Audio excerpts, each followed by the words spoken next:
Bandarísk stjórnmál eru að leysast upp í kerfi þar sem menn geta ekki tala saman.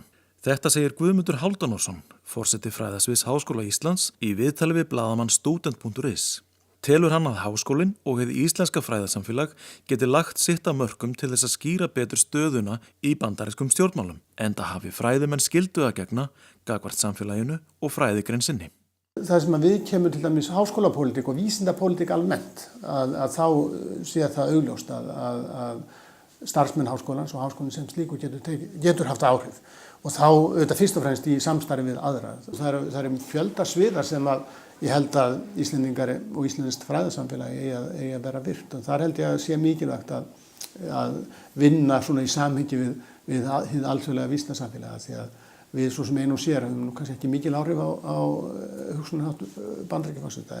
En hins vegar er ekkert sem væri á móti því að hér gætu verið sérfræðingar sem gætu haft gríðarlega margt bandaríska stjórnmál að segja. Það væri alveg hægt að stunda mjög djúpar og vel ígrundaðar vísindarannsóknir á bandarísku samfélagi frá Íslandi.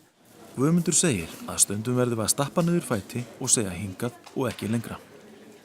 Dæmið það sem ég tek gjarnan er Þýskaland 1933. Þá brugðust hinn lýðræðislegu kjörnu yfirvöld því að þeir sem sagt opnuðu dyrnar fyrir manni sem var með réttum þriðjung atkvæða og gaf honum einræðisvald.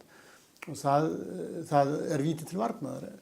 Núna held ég þessu stöndum mest frammi fyrir að við þurfum að einhvern veginn að skapa meiri samfélagslega vitund og svona vakningu að fólk hlusti og til dæmis blaðamennska í Bandaríkjunum á mjög undir högg að sækja og ef að Bandaríkjamenn eiga einhverja bestu blaðamenn og fremstu dagblöð í heimi, mjög gagnrýnin og allt það, en það eru stórir hópar sem lesa því ekki, trúa ekki því sem það er sagt og trúa því sem er bara matað ofan í þau af hreinum lygum.